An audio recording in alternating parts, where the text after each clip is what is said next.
coming back to school with me. We could have done it all so easily. Hi, my name is Craig Thompson Wood. I'm the board game teacher. Today I want to talk to you about how to get started with Dungeons and Dragons. So this has actually been a very interesting week for me with Dungeons and Dragons. Now normally on any given week I usually play Dungeons and Dragons twice a week. Tuesdays I play with a group in Mississauga, Wednesdays I play with a group in Georgetown. In both groups my brother is the Dungeon Master. I was also heard from a friend this week who I haven't spoken to since high school. So an old high school friend of mine reached out and told me that he'd seen me posting something on Facebook about having played Dungeons and Dragons, and he said that was really interesting because it's something that he has been doing recently with his adult children. He says that he wanted to spend more time with them, but schedules being what they were, it was I guess he was finding it difficult. But the thing that they found was as a common ground was Dungeons and Dragons. So his kids are playing, and so now the father is playing with the kids in their apartment together, and this is the way he says that they are able to get together and spend time together as a family, which I think was absolutely awesome. And I just want to say thank you for that, mentioning that to me, because it's stories like that help me to understand, again, not only the power of games like Dungeons and Dragons, but all kinds of board games where you can use it as a means, as an excuse, if you need more of an excuse, to get together with family. But it gives that little bit more, where getting together with a family is great, but when you get together with a family for purposes of a game, it gives some focus to the evening, and a game like Dungeons and Dragons, it can make for the scheduling becomes something that you do on a regular basis, because this isn't a game that you just play once and stop. I mean, I guess you could, but it's best played over a series of time through what's called a campaign. Dungeons and Dragons is, as far as games go, can be really complex, like overwhelmingly so for some people. So that's why if you're going to play Dungeons and Dragons for the first time, there's a few things that I might recommend to you. First off, I would maybe recommend looking at the starter set. Now, I would only recommend getting the starter set if you are planning on playing a game as a closed group where you already have somebody who's agreed to figure out how to be the dungeon master. That would be the person who is leading the other people through the dungeons. The other people in the game will play the characters. They will roll up characters or make characters, wizards or fighters, thieves, bards, all kinds of different classes that you can play in the game. And you can just let your imagination go wild with this one. To me, making the characters is something I love. I always kind of liken it to that feeling like a first date, where you're kind of excited in the anticipation of what could this be something really good. And maybe after a couple of times of playing them, like dating, you say just thanks, but this isn't working out for me, and you go your separate ways. But sometimes you find something that's just absolute magic, and this relationship forms, and you start to build on the character, and it's just amazing. So if you find somebody who's willing to be a dungeon master, great, and then the other players can play the player characters. And then I would recommend this box here, the starter set. The starter set, what it comes with is a basic set of the rules, a very simplified version of the rules, so that you can kind of get your feet wet. You can get started with it. Because beyond this box set, there are many different hardcover books that will cover everything in much more detail. Like there's the Player's Handbook, the Dungeon Master's Guide, the Monster Manuals, all kinds of different books and modules and things you can buy. So if you really like the game, there's a lot of content to continue to explore. But this is really, if you are new to the game, where I would recommend to start.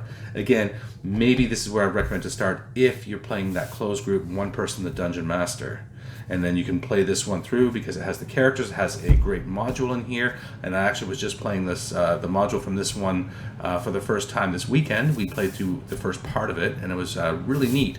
Not going to give any spoilers, but in the first part there was some monsters, and we followed the monsters back to their lair, and instead of actually killing all the monsters, we became their leaders. It was kind of this weird situation that I'm sure we were supposed to fight them, but through some manipulation and things, and this is part of the brilliance of Dungeons and Dragons, is that the problem solving that occurs is not always, violence is not always the answer. Violence is not always the only solution. clever, creative players can sometimes create their own solutions and do their own things, which can have a very interesting outcome, which is exactly what happened for us this weekend. So I was very happy to play that. So if you can play through the module in this one, and that can give you a taste of this. And the module in this one would take you. We played for about 5 hours this weekend, and to get to the first part. My brother said there'd be about 6 more parts. So that's like 30 hours or so of play in this one box set, which is pretty fantastic. I think this is only about $25. So that is this. Now, if you are looking for something else, then there's a couple things I could suggest to you if you're looking to get started with Dungeons and Dragons and find out if it's for you or not. The one option is to go to a meetup, and in the meetup you're going to join a bunch of other people, and you're going to play through a mission or an adventure or whatever you're doing with this group of people who will all join at the meetup. And they have something in Dungeons & Dragons called Adventurers League. And Adventurers League is something that they've developed now with the recent edition of Dungeons & Dragons to say that, it allows for people with schedule issues and conflicts. That's always the hard part with Dungeons & Dragons when you're playing a campaign, is trying to make sure that everybody can meet up the same day, have the same schedule, so that you can continue the campaign.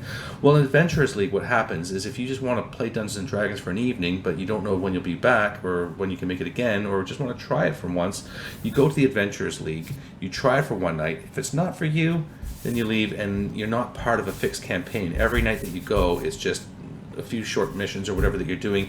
So people come in, people leave, and new people come in, and it's very fluid that way, and it allows for people to play without having to commit to a group and without having to find a group that is willing to accept them. So it's a very nice way for people who maybe are experienced or new to be able to join in and have some fun with the game.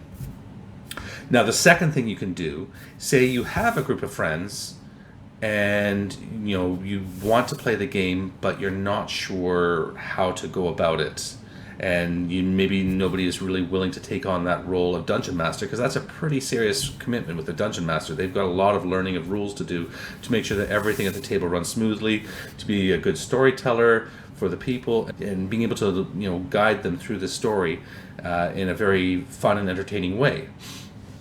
So if you have that closed group, rather than going to a meetup and trying to get a whole group into one meetup session, which would probably be very difficult, what you can do is you can look at my brother and a friend have actually started a company called Dungeon Runners.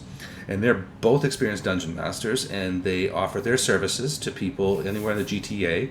And they have, if you check out I'll put a link to their site down below, and you can check out everything that they're doing.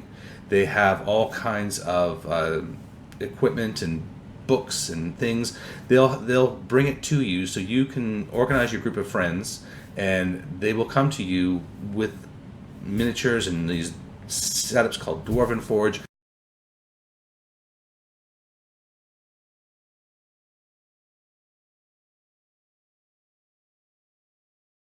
And have a wonderful, amazing experience that most players don't get, who are even veteran players, because they have invested into all of these things on their own personal selves, but now feel that they want to make a business out of this and share it with other people. You can join in and benefit from that as well by having them come to your event.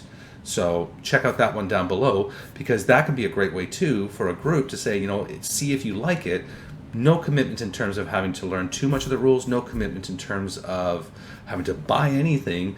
You're just paying for them to come to you for the one evening, and then you can kind of gauge it from there. You can maybe have them come out for future sessions, or maybe somebody can pick it up at that point and say, you know what, I'll take over as DM and I'll start to get some of these things together.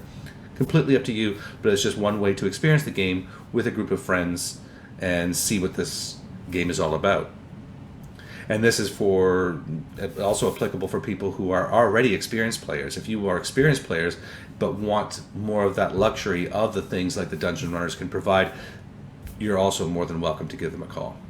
And if you're a school teacher looking to do this in your school, I am still trying to wrap my head around this one, how I'm going to do this, because I really, really, really want to do Dungeons and Dragons at my school. I would be the dungeon master for the students, obviously, and I'm working to figure that one out. If anybody listening to this right now has any ideas or good links to things, please leave me a message in the comment section below, because I would love to do more of that. And when I figure that one out, how I'm going to do it, how I'm going to implement it, then I will be doing a video about that one too, because I just think that this game has made such a difference in my life in terms of my math skills, my reading skills, and just a lot of different things, my creativity and social skills and things, as you work with other people and problem solving, all kinds of things. There's so many skills that come out of playing role-playing games, particularly games like Dungeons and Dragons.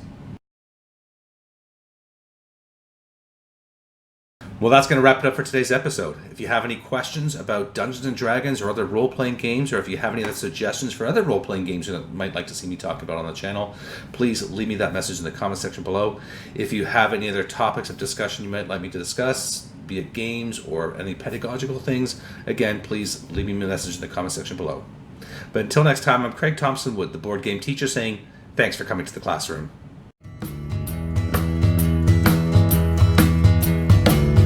Are you coming back to school with